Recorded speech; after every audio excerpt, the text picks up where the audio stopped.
السلام علیکم، welcome to my YouTube channel ایجی اردو اسٹوری۔ اگر آپ کو بھی کہانیاں سننا پسند ہیں تو ابھی میرے چینل کو سبسکرائب کر لیجئے اور بیل نوٹیفیکیشن کے بٹن کو بھی پریس کر دیجئے تاکہ آپ کو مل سکیں ویڈیو اپڈیٹس۔ نور الدین ایک غریب مزدور کا بیٹا تھا۔ اس کی عمر 14-15 سال سے زیادہ نہیں تھی۔ وہ اپنی ماں اور 2 چھوٹی بہنوں کے ساتھ بغداد سے چند میل دور کے فاصلے پر ایک چھوٹے سے گاؤں میں رہتا تھا۔ جب سے اس کے باپ کا انتقال ہوا تھا، گھر کی تمام ذمہ داری نور الدین کے کمزور شانوں پر آ گئی تھی۔ گاؤں میں محنت مزدوری سے ملنے والے موقع بہت کم تھے، اس لیے وہ بھی اپنے باپ کی طرح صبح کو بغداد آ جاتا، دن بھر کام کرتا اور شام کو سورج غروب ہونے سے کچھ پہلے گھر واپس چلا جاتا۔ چونکہ اسے کوئی خاص کام نہیں آتا تھا، اس لیے وہ بازار میں ان مزدوروں کے اڈے پر آ کر بیٹھ جاتا تھا جو لوگوں کا سامان بازار سے ان کے گھروں تک پہنچایا کرتے تھے۔ لوگ بازار آ جاتے اور اگر انہیں کچھ زیادہ سامان خریدنا ہوتا تھا تو اڈے سے اپنی ضرورت کے مطابق ایک یا زیادہ مزدوروں کو اجرت بڑھا کر اپنے ساتھ لے جاتے۔ مختلف دکانوں سے چیزیں خرید کر مزدور کی ٹوکری میں رکھتے جاتے اور جب خریداری مکمل ہو جاتی تو مزدور یہ تمام چیزیں اپنے سر پر اٹھا کر ان کے گھر تک پہنچا دیا کرتا تھا۔ نور الدین ابھی بہت چھوٹا تھا۔ خریدار عموماً ہٹے کٹے طاقتور مزدوروں کو پسند کرتے تھے، اس لیے اسے بہت کم مزدوری ہی ملتی تھی۔ کبھی کبھی تو دن بھر خالی بیٹھا رہتا اور کوئی بھی خریدار اس کی خدمات حاصل نہ کرتا۔ کبھی ایسا بھی ہوتا کہ بالکل شام کو مزدوری ملتی تھی اور چونکہ اس کی ماں کی ہدایت تھی کہ سورج غروب ہونے کے بعد بغداد سے روانہ ہو، اس لیے وہ رات کو وہیں کسی دکان پر پڑ کر سو جایا کرتا تھا۔ ایک دن ایسا اتفاق ہوا کہ اسے صبح سے اڈے پر بیٹھے بیٹھے دوپہر ہو گئی، مگر کسی خریدار نے اسے اپنے ساتھ چلنے کے لیے نہیں کہا۔ بدقسمتی سے اسے ایک روز پہلے بھی دن بھر میں صرف 1 درہم ہی ملا تھا جو وہ اپنی ماں کو دے آیا تھا اور اس کے پاس دوپہر کا کھانا خریدنے کے لیے بھی کچھ باقی نہیں بچا تھا۔ چنانچہ اس دن وہ دوپہر سے بھوکا تھا اور دعا مانگ رہا تھا کہ پروردگار کوئی ایسا سخی دل آدمی بھیج دے جو اتنی مزدوری دے دے کہ وہ خود پیٹ بھر کر کھانا بھی کھا لے اور گھر لے جانے کے لیے اس کے پاس معقول رقم بھی بچ جائے۔ ابھی وہ دعا مانگ ہی رہا تھا کہ اچانک بازار میں شور سا اٹھا۔ اس نے چونک کر دیکھا تو کچھ فاصلے پر ایک لمبا تڑنگا آدمی بھاگتا نظر آیا۔ اس کے پیچھے بہت سے لوگ چور چور کا شور مچاتے ہوئے اس کا تعاقب کر رہے تھے۔ نور الدین نے غور سے دیکھا تو چور کے ہاتھ میں ایک تھیلی دکھائی دی جسے یقیناً وہ کسی سے چھین کر بھاگا تھا۔ جب تعاقب کرنے والے بہت قریب آ گئے تو چور نے ایک دم رک کر اپنی قبہ میں چھپا ہوا چاقو نکال لیا اور لوگوں پر جھپٹا۔ اس کے ہاتھ میں چاقو دیکھ کر سبھی ڈر کے مارے ادھر ادھر ہو گئے۔ چور نے پھر بھاگنا شروع کیا۔ تعاقب کرنے والے اگرچہ اب بھی شور کرتے ہوئے اس کے پیچھے آ رہے تھے مگر کسی میں اس کے قریب پہنچنے کی ہمت نہیں ہو رہی تھی۔ ایک دم سے نور الدین کے ذہن میں کچھ خیال آیا اور وہ اپنی ٹوکری اٹھا کر کھڑا ہو گیا۔ پھر جیسے ہی چور بھاگتا ہوا اس کے پاس سے گزرنے لگا، اس نے اپنی ٹوکری چور کے آگے پھینک دی۔ چور اس ناگہانی رکاوٹ کے لیے بالکل تیار نہیں تھا۔ اس نے رکنے اور سنبھلنے کی بہت کوشش کی مگر ٹوکری سے الجھ کر دھڑم سے زمین پر گر پڑا۔ چاقو بھی اس کے ہاتھ سے چھوٹ کر دور جا گرا۔ لوگوں نے اسے نہاتا دیکھا تو ایک دم جھپٹ پڑے اور بہت سے آدمیوں نے مل کر اسے زمین سے اٹھنے سے پہلے ہی پکڑ لیا۔ چور وہ تھیلی ایک نوجوان خاتون کے ہاتھ سے چھین کر بھاگا تھا۔ تھوڑی دیر میں وہ خاتون بھی آ گئیں۔ بازار میں کسی نے پولیس کو بھی خبر کر دی تھی، اس لیے وہ بھی موقع پر پہنچ گئی۔ لوگوں نے چور کو خلیفہ کے سپاہیوں کے حوالے کیا۔ سپاہیوں نے تھیلی چور سے لے کر ان کی مالکہ کے حوالے کر دی اور چور کو پکڑ کر جیل خانے میں لے گئے۔ سب نے نور الدین کی تعریف کی کہ اس کی حاضر دماغی کی وجہ سے چور کو پکڑنا ممکن ہو سکا۔ نوجوان خاتون نے بھی اسے بہت شاباش دی اور کچھ انعام بھی دینا چاہا۔ بیگم صاحبہ، میں نے اس چور کو اپنا فرض سمجھ کر روکنے کی کوشش کی تھی، کسی انعام کی لالچ میں نہیں۔ نور الدین نے بڑی عقل مندی سے جواب دیا، اگر آپ میرے ساتھ کچھ ہمدردی کرنا ہی چاہتی ہیں تو مزدوری دے دیں۔ خاتون نے اس جواب پر حیرت سے نور الدین کو دیکھا۔ بہت خوددار معلوم ہوتے ہو، اس نے نرم لہجے میں کہا۔ اچھی بات ہے، اپنی ٹوکری اٹھاؤ اور میرے ساتھ چلو، مجھے کچھ زیادہ چیزیں نہیں خریدنا ہے، تم ان کا بوجھ آسانی سے اٹھا لو گے۔ وہ خاتون نور الدین کے ساتھ مختلف دکانوں پر گئیں، میوے، پھل، مٹھائیاں، مشروبات اور آخر میں کچھ پھول اور عطریات وغیرہ خرید کر اس کی ٹوکری میں رکھے اور خریداری ختم کر کے اپنے گھر کی طرف چل دی۔ ٹوکری میں ہرچہ وزن زیادہ نہیں تھا، مگر ایک وقت کے بھوکے نور الدین کو کچھ زیادہ ہی محسوس ہو رہا تھا۔ پھر بھی وہ بڑی ہمت سے ٹوکری سر پر اٹھائے اس خاتون کے پیچھے چلتا جا رہا تھا، یہاں تک کہ خاتون ایک عالیشان مکان کے سامنے رک گئی۔ مکان کے دروازے پر ایک حبشی غلام چوکیداری کر رہا تھا۔ اس خاتون کو دیکھ کر ادب سے سلام کیا اور دروازہ کھول دیا۔ خاتون نے نور الدین کو اپنے پیچھے آنے کا اشارہ کیا اور مکان میں داخل ہو گئی۔ نور الدین نے دیکھا کہ مکان اندر سے بھی بہت شاندار اور طرح طرح کی آسائشی چیزوں سے مزین ہے۔ مکان کے وسط میں ایک بڑا سا صحن تھا جس پر کسی چھوٹے سے باغ کا گمان ہوتا تھا۔ جگہ جگہ خوبصورت پھولوں کے پودے اور کیاریاں نظر آ رہی تھی۔ سرسبز گھاس کے فرش کے درمیان ایک فوارہ بھی لگا ہوا تھا جس سے پانی کی فواریں نکل رہی تھی۔ فوارے کے پاس ایک بڑا سا تخت بچھا ہوا تھا جس پر ایک اور خوبصورت عورت بیٹھی تھی۔ نور الدین کے ساتھ آنے والی خاتون کو دیکھ کر وہ عورت اپنا دوپٹہ سنبھالتی ہوئی اٹھی تو ایک لمحے کے لیے نور الدین کی نظر اس کی قمیض کے کھلے ہوئے گربان پر پڑی اور اسے یہ دیکھ کر بڑی حیرت ہوئی کہ عورت کے سینے پر کئی چھوٹے بڑے سیاہ داغ تھے، بالکل ایسے جیسے کبھی وہاں گہرے زخم آئے ہوں جو بعد میں مدبل ہو کر داغوں کی شکل میں باقی رہ گئے ہوں۔ نور الدین نے تعجب سے سوچا کہ ایسی خوبصورت اور دولت مند عورت کو بھلا کس ظالم نے وہ زخم پہنچائے ہوں گے۔ دونوں عورتوں نے مل کر نور الدین کے سر سے ٹوکری اتاری۔ شکیلہ بہن، نور الدین کے ساتھ آنے والی خاتون نے اس عورت سے کہا، تم یہ چیزیں نوشے خانے میں رکھ کر ٹوکری خالی کر دو جب تک میں اس لڑکے کو اس کی مزدوری دے دوں۔ اچھا جمیلہ بہن، شکیلہ نے جواب دیا اور ٹوکری اٹھا کر ایک کمرے میں چلی گئی۔ تمہارا نام کیا ہے لڑکے؟ جمیلہ نے پوچھا۔ نور الدین۔ تو نور الدین تمہاری کتنی مزدوری ہوئی؟ جو آپ خوشی سے دے دیں گی لے لوں گا، نور الدین نے جواب دیا اور نڈھال سا ہو کر فرش پر بیٹھ گیا۔ وہ بہت تھک گیا تھا۔ معلوم ہوتا ہے تم بہت تھکے ہو اور شاید بھوکے بھی ہو، جمیلہ نے ہمدردی سے کہا۔ ٹھہرو، میں تمہارے لیے کچھ کھانے کو لاتی ہوں۔ اور پھر جمیلہ نے کئی قسم کے کھانے لا کر اس کے سامنے رکھ دیے۔ نور الدین نے خوب پیٹ بھر کر کھانا کھا لیا اور پھر ہاتھ منہ دھوتے ہوئے جمیلہ کا شکریہ ادا کیا۔ اتنی دیر میں شام ہو چکی تھی اور رات کا اندھیرا پھیلنے لگا تھا۔ باتوں باتوں میں جب جمیلہ کو یہ معلوم ہوا کہ نور الدین 4 میل دور کے فاصلے پر ایک گاؤں میں رہتا ہے اور یہ کہ اس کی ماں نے اسے شام کے بعد سفر کرنے کا منع کر دیا ہے، اس لیے یہ رات اسے کسی دکان کے تختے پر سو کر گزارنی پڑے گی، تو اس نے نور الدین کو اپنے مکان میں قیام کرنے کی پیشکش کی۔ تم مجھے بہت شریف لڑکے معلوم ہوتے ہو، اس نے کہا، اور پھر تم نے ہمارے ساتھ احسان بھی کیا ہے، اس لیے میں تمہیں ایک رات اپنے ہاں ٹھہرنے کی اجازت دے سکتی ہوں، مگر اس کی ایک شرط ہے۔ وہ کیا بیگم صاحبہ؟ نور الدین نے پوچھا۔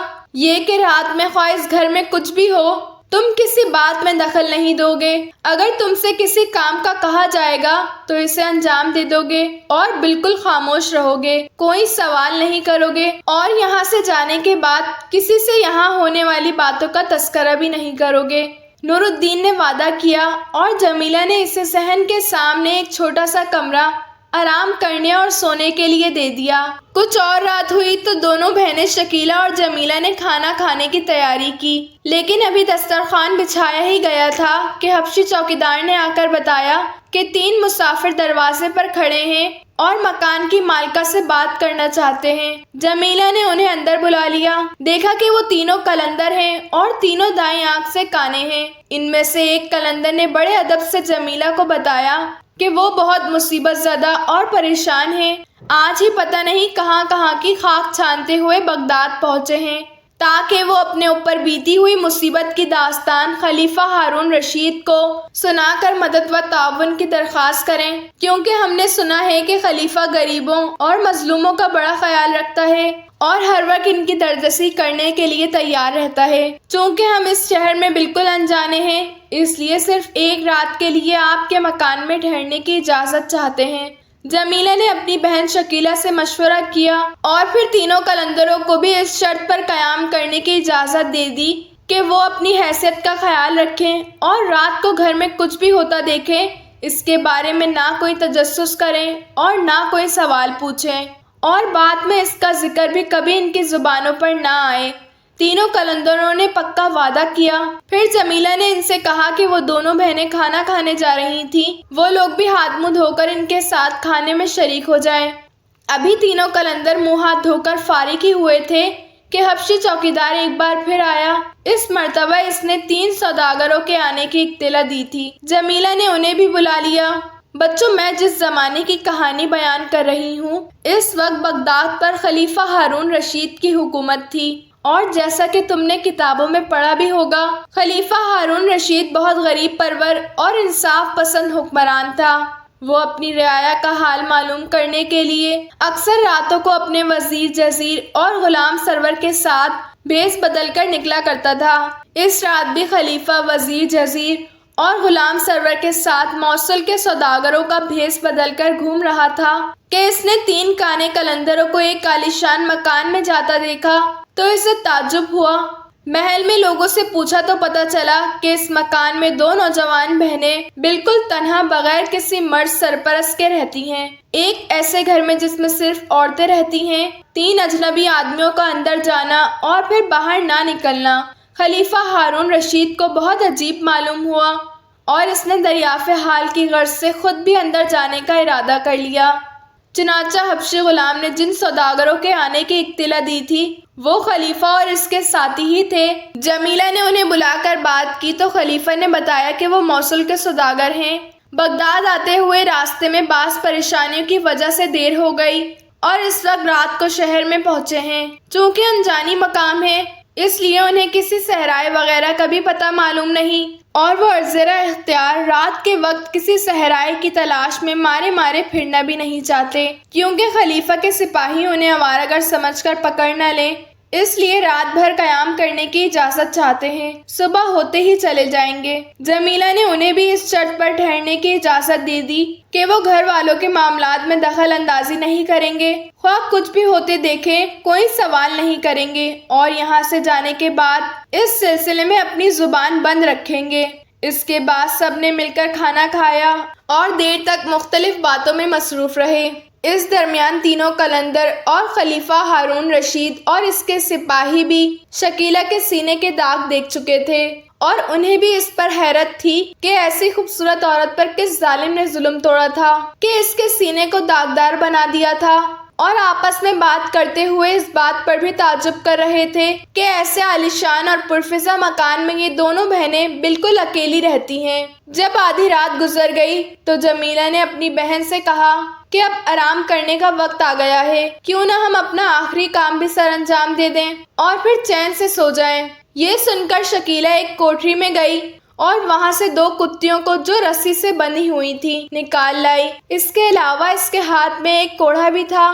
جمیلہ نے ان کتیوں کو صحن کے ایک کوشے میں کونڈے سے باندھا اور شکیلہ سے کوڑا جو کہ چمڑے کا بنا ہوا تھا لے کر ان کتیوں کو بے تحاشا مارنا شروع کر دیا۔ کتیاں چیختی جا رہی تھیں، مار سے بچنے کے لیے ادھر ادھر چھلانگیں مار رہی تھیں، مگر کونڈے سے بندھے ہونے کی وجہ سے ان کے لیے کوئی بچاؤ کی صورت نہیں تھی۔ پھر جب جمیلہ انہیں مارتے مارتے تھک گئی تو اس نے کوڑھے کو ایک طرف پھینک دیا اور بے اختیار روتی ہوئی ان کتیوں کو گود میں اٹھا کر چمکانے اور پیار کرنے لگی۔ پھر انہیں نہلایا دھلایا، ان کے لیے وہی کھانا منگوایا جو خود کھایا تھا، اپنے ہاتھ سے انہیں کھلایا، اور پھر شکیلہ سے کہا کہ وہ انہیں دوبارہ کوٹری میں چھوڑائے۔ خلیفہ ہارون رشید، تینوں قلندر اور نور الدین جو سب اس عجیب منظر کو دیکھ رہے تھے بہت حیرت میں تھے۔ ان کی سمجھ میں نہیں آ رہا تھا کہ کتیوں کو پہلے مارنے اور پھر پیار کرنے میں کیا راز ہے۔ یہ کیسی کتیاں ہیں؟ انہیں کوٹری میں کیوں بند رکھا جاتا ہے؟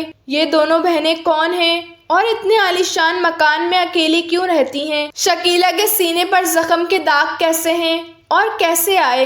یہ اور ایسے بہت سے سوالات ان کے ذہنوں میں کھلبلی مچا رہے تھے۔ وہ آپس میں چپکے باتیں کرتے ہوئے قیاس آریان کر رہے تھے، مگر کوئی ایسا جواب ان کی سمجھ میں نہیں آ رہا تھا جو انہیں مطمئن کر دے۔ آخر میں یہ صلح ہوئی کہ اس بارے میں جمیلہ سے پوچھا جائے، لیکن چونکہ سبھی خاموش رہے کیونکہ وہ سب کوئی سوال نہ کرنے کا وعدہ کر چکے تھے، اس لیے سبھی ہچکچا رہے تھے جمیلہ سے یہ سوال کون پوچھے۔ آخر انہوں نے باہمی مشورے سے طے کیا کہ نور الدین کے ذریعے سوال کیا جائے۔ چونکہ وہ نوجوان لڑکا ہے، اس لیے ممکن ہے جمیلہ زیادہ غصہ نہ ہو اور جواب دے دے۔ نور الدین وعدہ خلافی پر آمادہ نہیں تھا، مگر جب سب نے ہی اس سے کہا تو وہ مجبور ہو گیا۔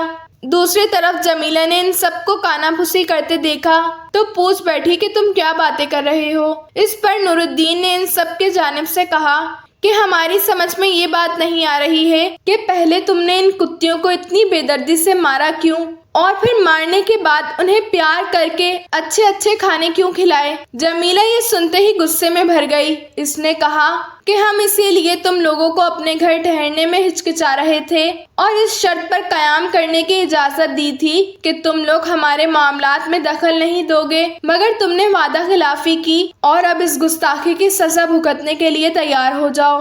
یہ کہتے ہوئے اس نے تالی بجائی۔ فوراً 7 حبشی غلام ننگی تلواریں لیے ہوئے نہ جانے کہاں سے نکل پڑے۔ جمیلہ نے انہیں حکم دیا کہ وعدہ خلافی اور دوسروں کے معاملات میں تجسس اور مداخلت کے جرم میں ان سب کی گردن مار دی جائے۔ اب تو سب خصوصاً نور الدین اور تینوں قلندر بہت گھبرائے، منتیں اور خوشامدیں کرنے لگے کہ ان سے یہ غلطی بشری فطرت کی وجہ سے ہوئی ہے۔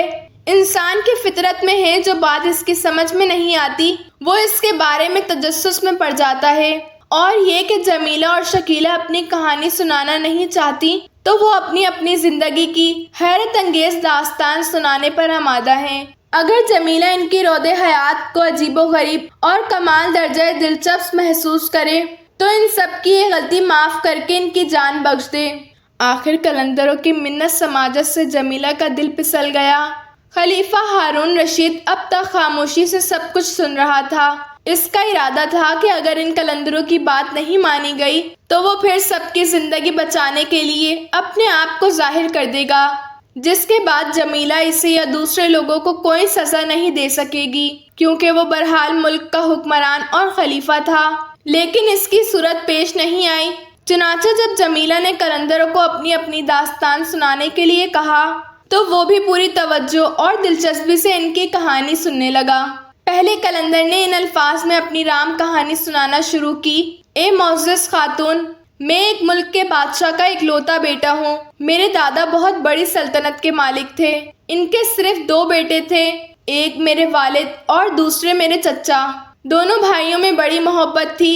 چنانچہ جب دادا جان کا انتقال ہوا تو خانہ جنگی اور خون خرابے سے بچنے کے لیے انہوں نے باہمی رضامندی سے سلطنت کو 2 حصوں میں تقسیم کر لیا اور اپنے ملک کے حصوں پر خیر و خوبی سے حکومت کرنے لگے۔ جس طرح میں اپنے والد کی اکلوتی اولاد تھا، اسی طرح میرے چاچا کا بھی صرف ایک ہی بیٹا تھا جو تقریباً میرا ہم عمر تھا۔ اپنے باپ اور چچا کی طرح دونوں بھائی بھی آپس میں بہت پیار اور محبت رکھتے تھے۔ کبھی میں اپنے چچا کے ملک میں چلا جاتا اور کبھی میرا بھائی ہمارے ملک میں آ جاتا، اور ہم دونوں کئی مہینے کھیل و کود اور سیر و شکار میں مصروف رہتے۔ کھیل کود کے ساتھ ساتھ ہماری تعلیم کا بھی سلسلہ جاری تھا۔ اسی طرح دن گزرتے گئے اور آخر کار ہم دونوں بچپن اور لڑکپن کی حدود سے نکل کر عالم شب کو پہنچ گئے۔ اب چونکہ ہم پر آہستہ آہستہ حکومت کی ذمہ داریاں بھی ڈالی جا رہی تھیں، اس لیے اب ہمیں پہلے کی طرح ایک دوسرے سے ملنے کا موقع نہیں ملتا تھا، لیکن ایک دوسرے کی خیر و عافیت بہرحال معلوم کرتے رہتے تھے۔ اور مجھے اپنے والد سے یہ معلوم کر کے حیرت اور صدمہ ہوتا تھا کہ میرا چچا زاد بھائی اپنی سلطنت کے کاموں میں اس طرح حصہ نہیں لیتا تھا جس طرح ایک ولی عہد اور ملک کے آئندہ ہونے والے بادشاہ کو دلچسپی لینی چاہیے۔ وہ اکثر کئی دن کے لیے محل سے غائب ہو جاتا تھا۔ جو کام اس کے سپرد کیا جاتا یا تو وہ اپنی لاپرواہی سے اسے خراب کر دیتا یا پھر کسی اور کے حوالے کر کے اپنی جان چھڑا لیا کرتا۔ یہ خبر مجھے پریشان کرنے کے لیے کافی تھی۔ پھر اس سے ملاقات کیے کئی مہینے گزر چکے تھے۔ میں نے اپنے والد سے کچھ دن کی اجازت لی اور چاچا کے ملک میں پہنچ گیا۔ محل میں داخل ہوا تو یہ پتہ چلا کہ میرا بھائی وہاں موجود نہیں ہے اور 2-3 دن سے شکار کا کہہ کر کہیں گیا ہوا ہے۔ چاچا کو میرے آنے کا حال معلوم ہوا تو فوراً اپنے پاس بلا لیا، گلے سے لگا کر دیر تک روتے رہے۔ پھر اپنے بھائی یعنی میرے والد کی خیر و عافیت پوچھی۔ وہ بولے، تو کس طرح اپنے ماں باپ کا کلیجہ ٹھنڈا رکھتا ہے؟ ایک میرا بیٹا ہے، میں تو 1000 جتن کر کے ہار گیا، مگر اس کی سمجھ میں نہیں آتا، نہ اسے اپنے بوڑھے باپ کا خیال ہے اور نہ سلطنت کے معاملات میں کوئی دلچسپی لیتا ہے۔ مجھے تو اندیشہ ہے کہ میرے مرنے کے بعد یہ حکومت کس طرح سنبھالے گا۔ ہمسائے ملک سے ہمارے تعلقات اچھے نہیں، وہ کئی مرتبہ سرحدی قلعوں پر حملہ کر چکے ہیں۔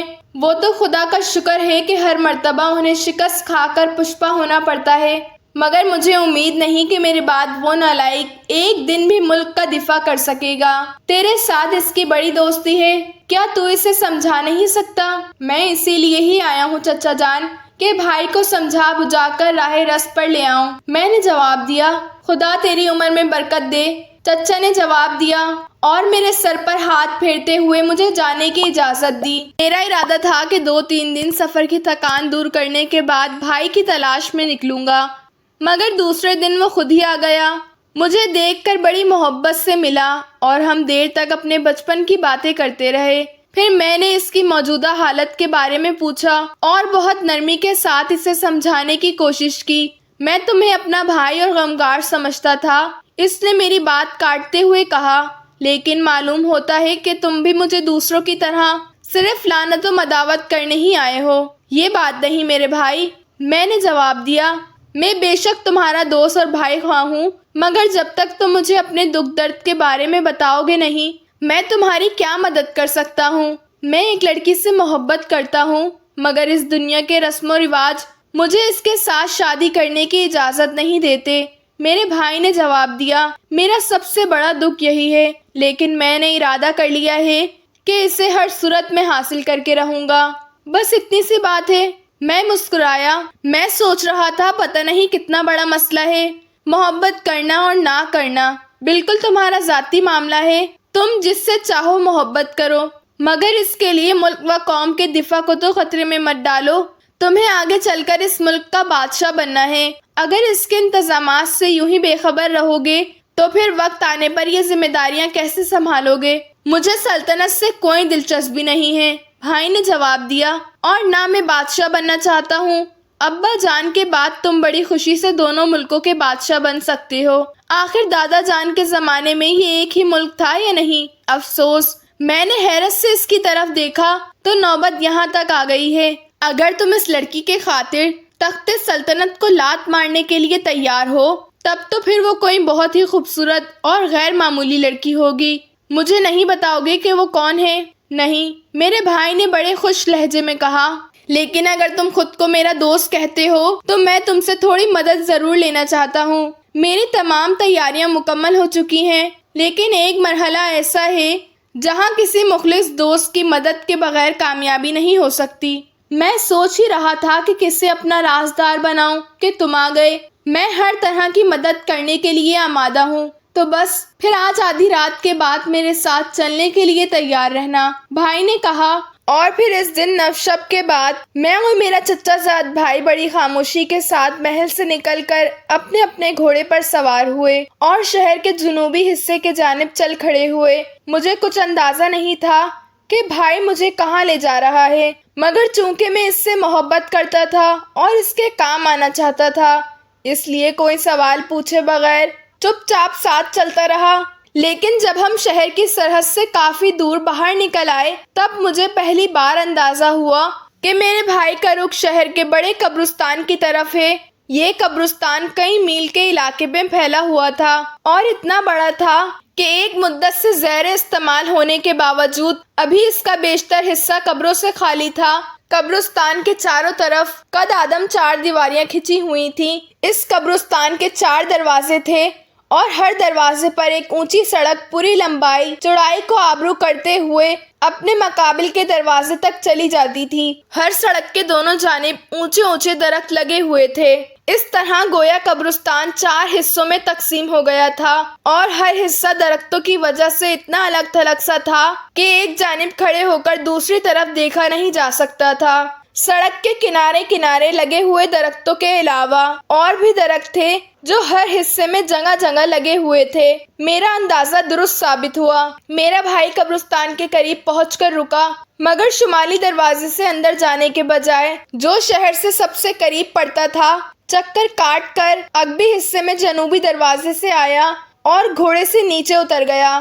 میں نے بھی اس کی پیروی کی۔ اس کے اندازے سے کچھ ایسا معلوم ہو رہا تھا جیسے اسے کسی کا انتظار ہو۔ کیا تمہیں قبرستان میں چلنا ہے؟ میں نے پوچھا۔ ہاں مگر ابھی نہیں، میں کسی کا انتظار کر رہا ہوں۔ کیا اسی لڑکی کا جس سے تم محبت کرتے ہو؟ میں نے پوچھا۔ ہاں، میرے بھائی نے جواب دیا۔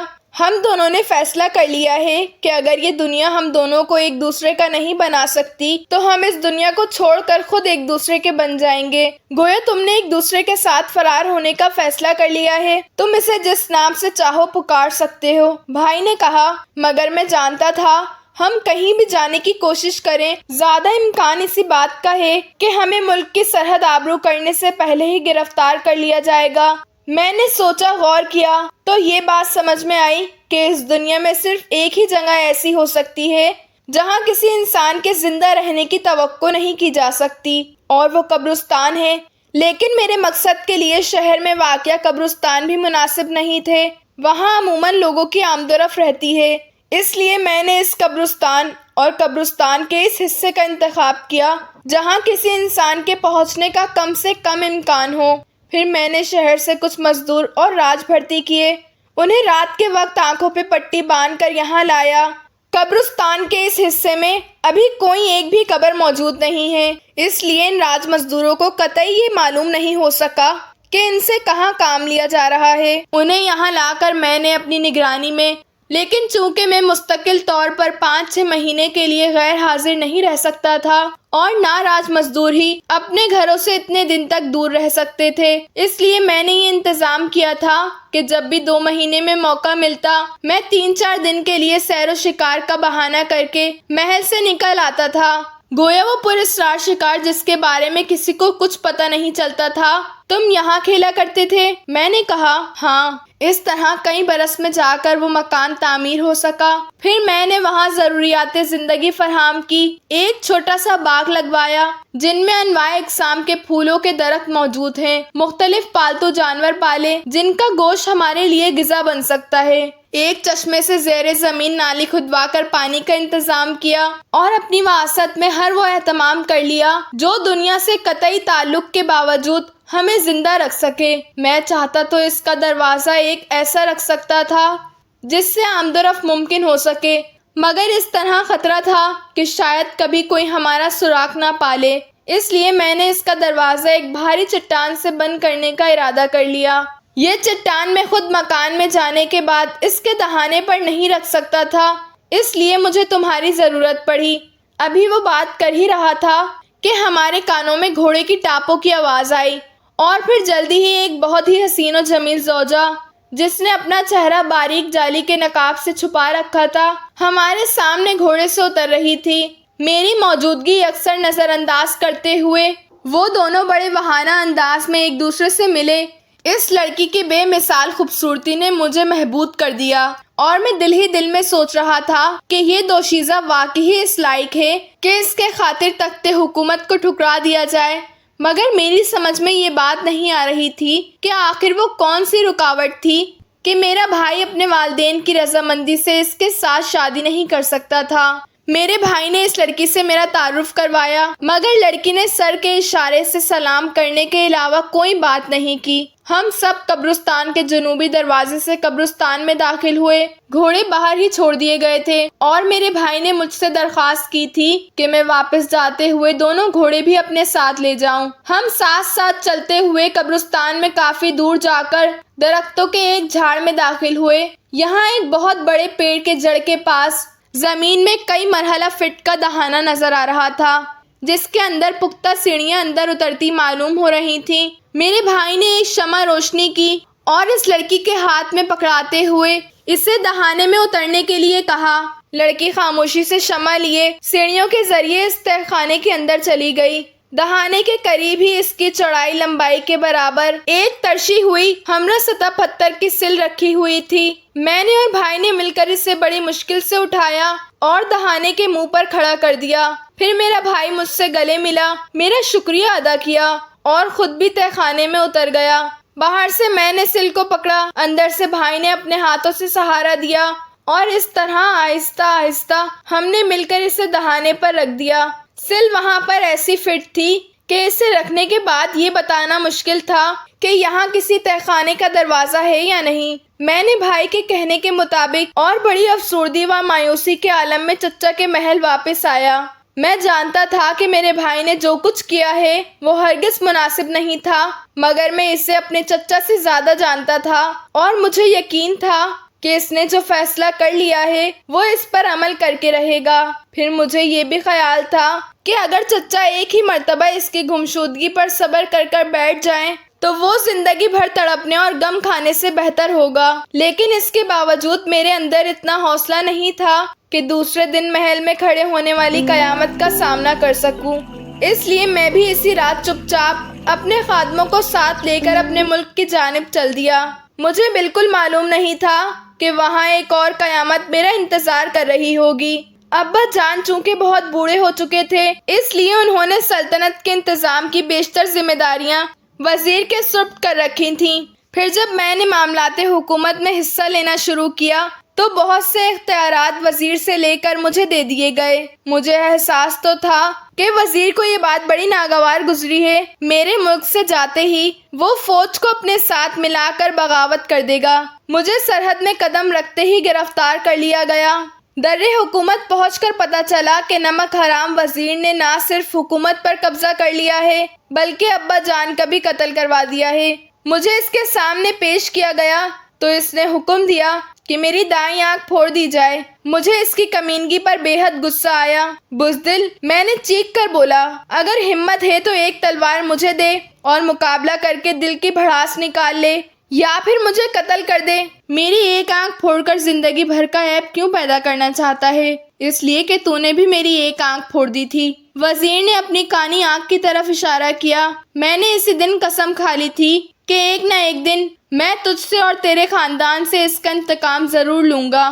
اور اس کے کہنے پر مجھے یاد آیا کہ ایک مرتبہ بچپن میں جب میری عمر بامشکل 7 برس کی تھی، میں باغ میں غلیل سے چڑیا کا شکار کر رہا تھا۔ میں نے ایک چڑیا کو غلیل مارا تو پتہ نہیں وزیر کہاں سے نکل کر اچانک سامنے آ گیا۔ غلیل اس کی دائیں آنکھ پر پڑا اور اس سے خون بہنے لگا۔ بعد میں شاہی حکیموں نے معائنہ کر کے بتایا کہ آنکھ پھوٹ چکی ہے اور اب ٹھیک نہیں ہو سکتی۔ ہرچند اس میں میری کوئی خطا نہیں تھی، یہ ایک اتفاقی حادثہ تھا، مگر میں نے اس سے معافی مانگی اور ابا جان نے اسے انعام کے طور پر بے شمار ہیرے جواہرات عطا کیے۔ مگر معلوم ہوتا تھا کہ وزیر اس بات کو تقریباً 20 برس گزرنے کے بعد بھی فراموش نہیں کر سکا۔